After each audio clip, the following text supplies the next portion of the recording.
Welcome to the Leadership Purpose with Dr. Robin podcast. I'm your host, Robin L. Owens, PhD, and this is where we dive in each week to give advice, tools, and tips for high-achieving, purpose-minded women who've written nonfiction books and want to amplify their message beyond the book.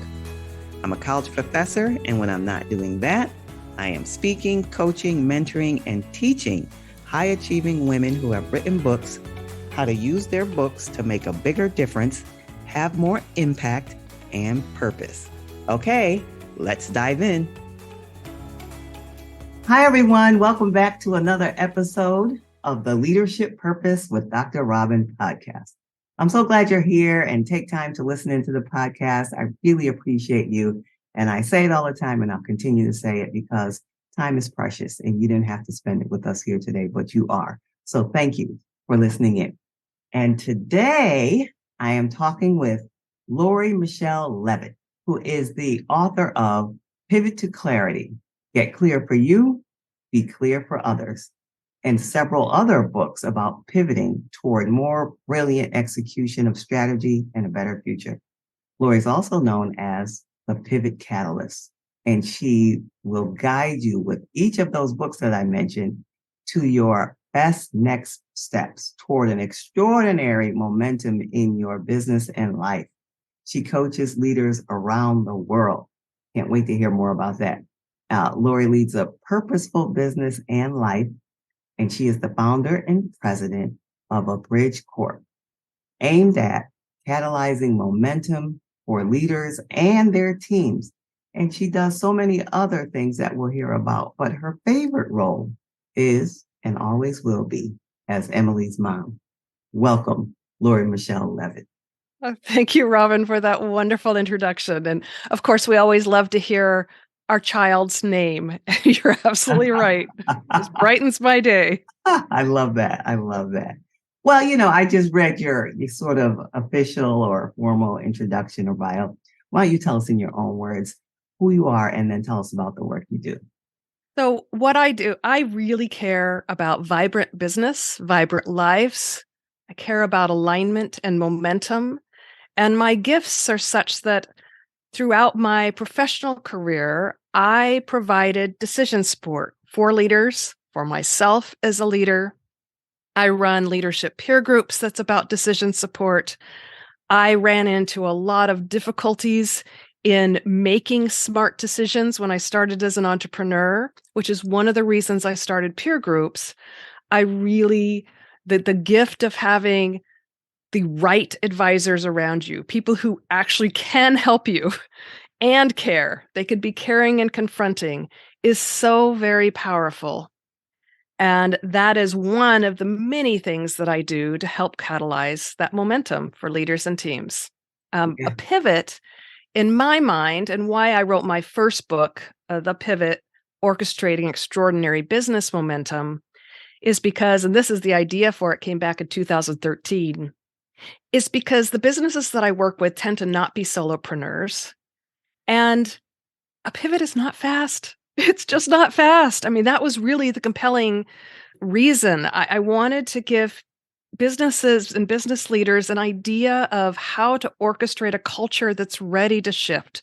So it's not always pushing, commanding, and thinking you say it once and then everybody's going to just change the way you want them to. That's not how it works.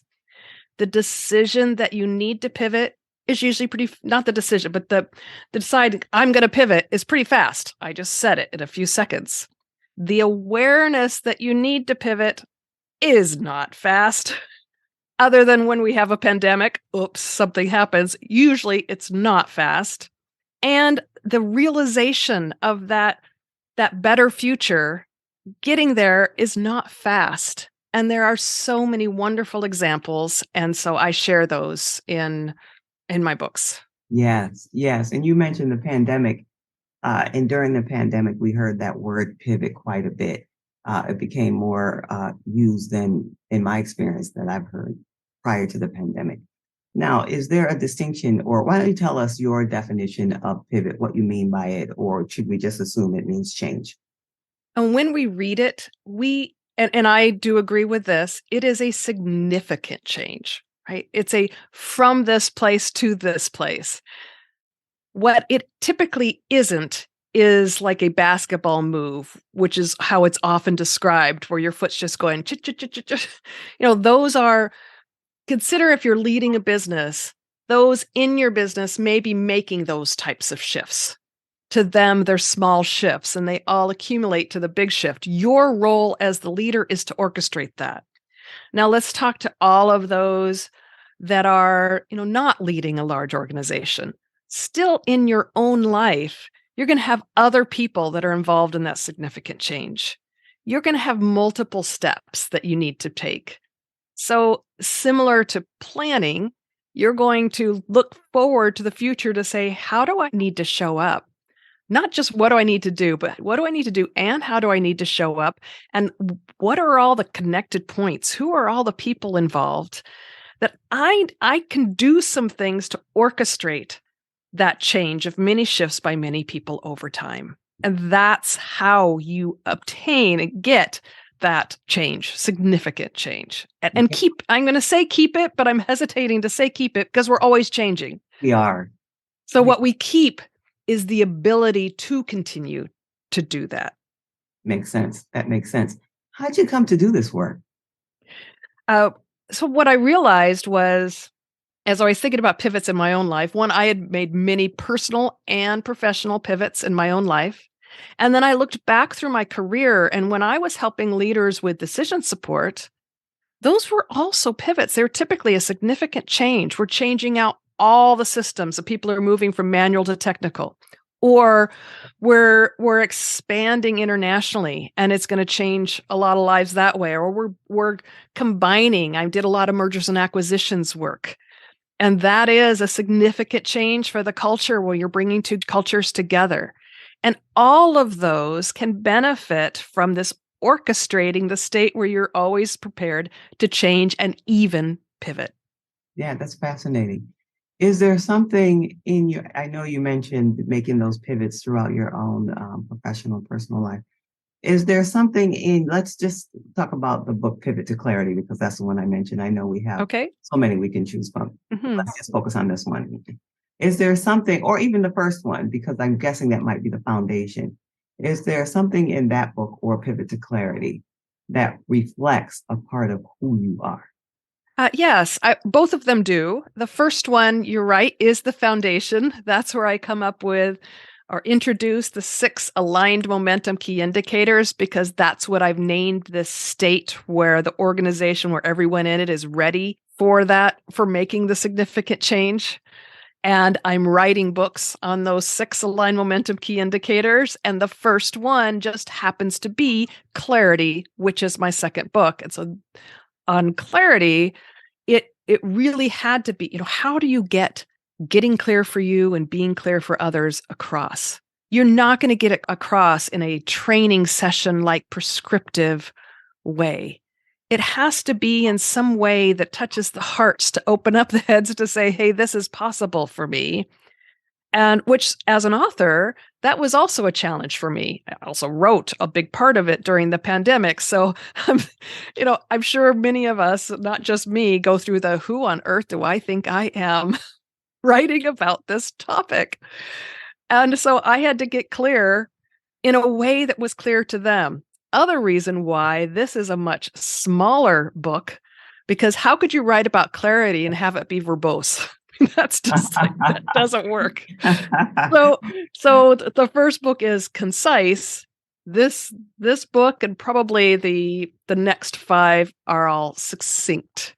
They're intended to be airplane reads. They're intended to be read, thought about, set down, saying, I feel that I can do this now. I can do this differently now. The first book is made more for getting an understanding of how I describe a pivot, what it actually is, and what your role as a leader is, and then being able to put it aside and then go back to the book anytime you want, you and your teams, to say, okay, we're here.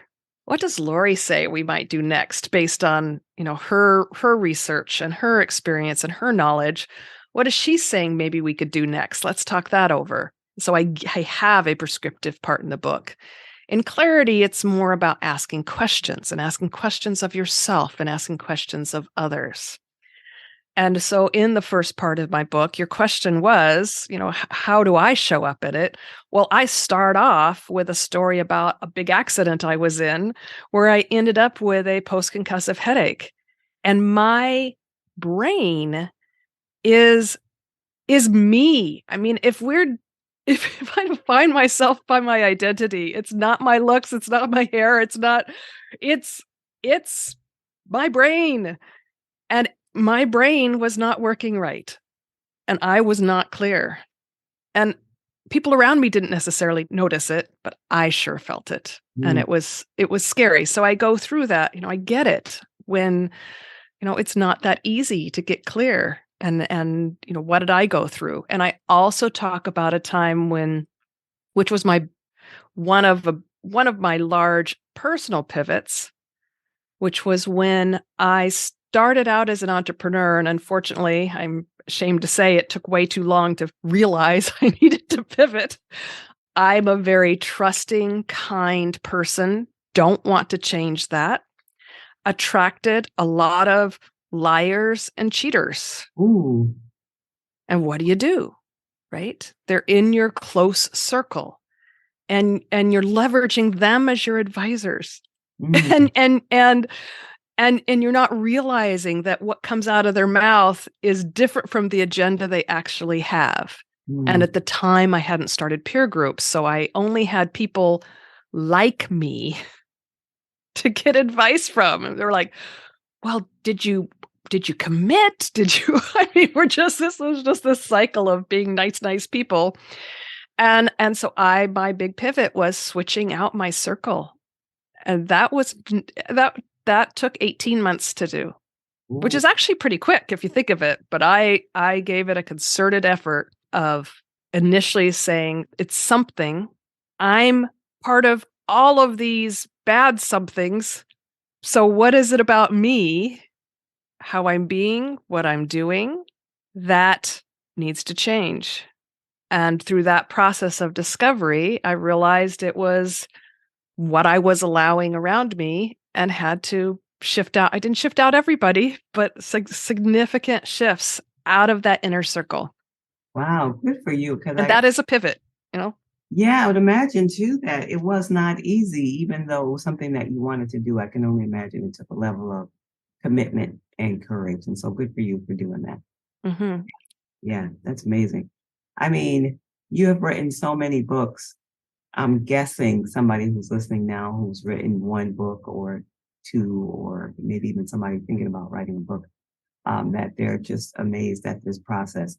So, having several books says to me you have some good experience under your belt being an Yes, author. I do. And actually, I do only have 2 books, but what I have is the vision of what my books mean to me. And I know a lot of others on this call are tying in books with their work.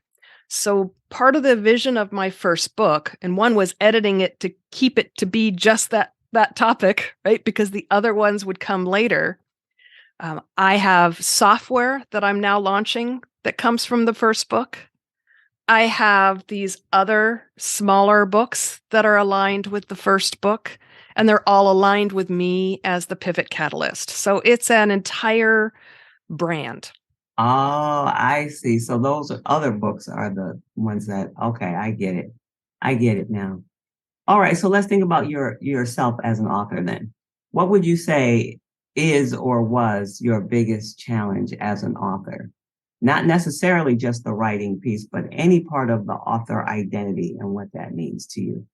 But for the first book, I think, well, there are 2 challenges. One is, do I have someone publish it or do I publish it on my own? I'm lucky enough to have had the choice. So I had publishers interested, and I chose to self-publish.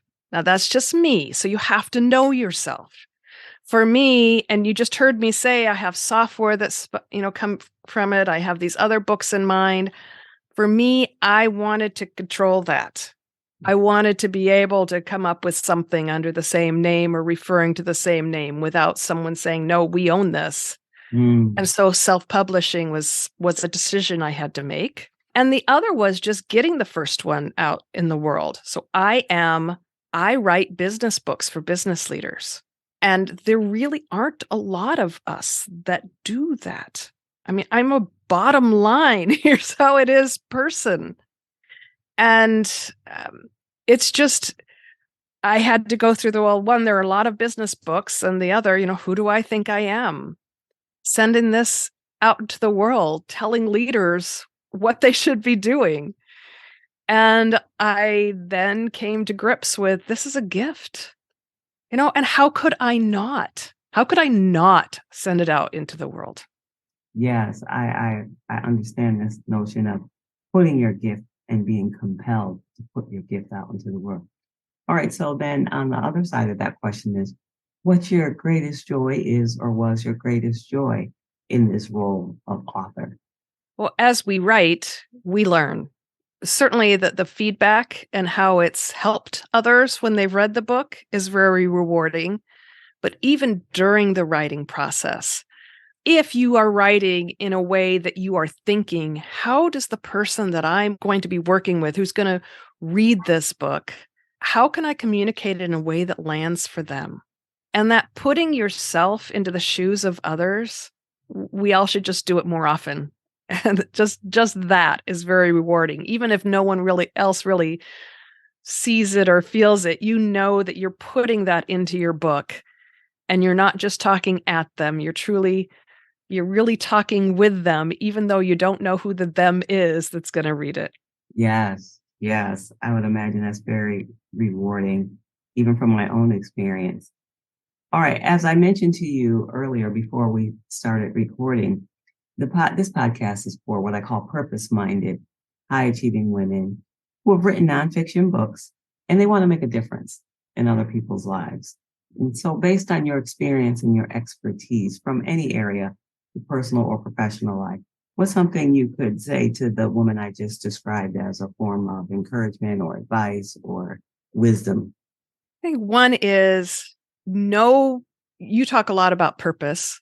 Know the purpose for your book. Because it sounded like I was saying that an instructional book is not okay. Of course it's okay. There are many reasons to just write an instructional book, even a book that only takes you a week or two to write. If you have all this knowledge or you're putting it in a workbook and you're getting it out into the world. But have a feeling of what the gift is that you're wanting to give, even before you start, because it's going to affect your tone. And if you're unsure, then the tone from chapter to chapter is going to read unsure, and you want to flow throughout. The other is just the people that you have around you to help you with your book. I stumbled in that as well, and I also succeeded in that. I mean, I had some people that were it was such a joy. And so for my second book, I was eager to work with them again. And then there's always was one person in each time that was, and each time was probably the person, or maybe they just held themselves up that way, right? Was the bigwig. And the bigwigs never worked out for me. Just did not deliver, just could not deliver what they promised. And yet I had so many others working with me that over delivered. Yeah. But be careful with that. How would you do it? One, ask other people if they've worked with them. You can get lists of, hey, what are you going to do?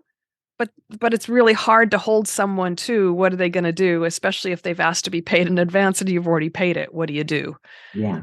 So just take the time, even though you want to get the book out and you think that this person is really going to help you, and they have a whole network, so of course they'll reach into their network, or whatever reason you're thinking they're going to.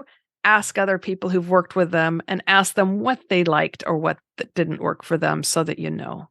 Yes. Those are really good questions. I mean, if we think about it, no matter what we purchase, most of us, we're always looking at reviews, just online, just buying whatever. We're looking at what other people say. We want to hear that the people, whoever we're buying from, has had some success. So that makes good sense to ask those two questions. All right. So now you mentioned that I talk a lot about purpose. So let me then bring this in. Of course, the podcast is Leadership Purpose. Is the idea of having a sense of purpose in your work important to you? If so, why? If not, why not? How would I know where I'm going or what I'm doing each day if I wasn't driven by purpose or pulled? It's not really driven. It's more of a magnetic pull. I have, I guess I would say mm, a mission statement, or I call it a living legacy statement Mm. that's always going through my head. I have, because you could call them values of how I will interact with people always. It's like I don't do something that wouldn't stay aligned with that. And I also have, a purpose that if what I'm thinking about doing next doesn't align with my purpose, I'm not going to do it. Unless I'm really ready to completely switch up my purpose. And for me, my purpose is vibrancy. And I realize it's not just business vibrancy, it's also vibrancy for the leader.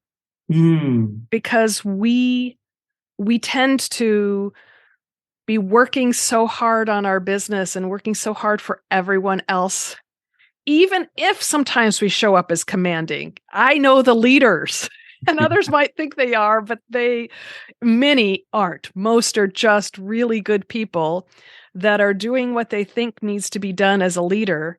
And oftentimes they're doing it in an inauthentic way and they're exhausted because what they perceive a leader needs to be isn't what a leader is. Yeah. And so in order to really see your business thrive, you, the leader, need to be working on you as a leader and working on you with others that care and are care enough to willing to confront you and hear the things you don't want to do anymore, you don't want to have happen anymore, and will say, "Hey, you didn't want to do that anymore." I mean, that's all vibrancy. My formal definition of vibrancy for a business is one that keeps its highest valuation, stays ahead, and is a great place to work. And those all go together. There's not just you're one of these and not the other two. You're all three if you want to be vibrant. Yes, that's so profound. It makes a lot of sense. I have a feeling we could talk all day long. But I also am guessing that you don't have all day long. So you've been so generous with your time, but is there something that I haven't asked you that you'd like to share before we tell people how they can get in touch with you and connect with you? Hadn't really thought of this, but since our topic and what I call myself is the pivot catalyst, is when change is inevitable. So perhaps rather than striving for comfort, strive to have the courage to be uncomfortable. And you will always be ready for the changes that are required of you to meet your vision or goals. Well, we can't end it any better than that. Thank you for that wisdom. Okay, I'm guessing people are saying, I want to hear more. I want to get this book. I learn about pivot. Oh, how can people be in touch with you? Probably the easiest place is my website, and it's under my name, but you can also get to it by thepivotcatalyst.com. And from there, you could go to my book website. You could go to the other places. If you want to go directly to the Pivot to Clarity site and get a few videos and a free chapter, then go to pivottoclarity.com. Okay, we'll be sure to put that in the show notes so people can have it there too. This has been wonderful. Thank you for sharing your time and your energy and your grace with us today. Thank you. All right, everyone. And if you want to hear more from me, you can go to my website, robinlowens.com, or find me on social media and your favorite site or mine, which is LinkedIn, Robin L. Owens, PhD, at Robin L. Owens, PhD. Or if you're an author and you're thinking about turning your book into a course, I have a free training that will help you with that. And you can just head on over to createmasterfulcourses.com, createmasterfulcourses.com and pick up your free training there. And until next time, this is Dr. Robin. Thank you for tuning in to this episode of the Leadership Purpose with Dr. Robin podcast. If you enjoyed it, head on over and rate and subscribe so you never miss an episode. New episodes drop every week, and I can't wait to hang out with you again soon. Meanwhile, this is Dr. Robin signing off. See you next time.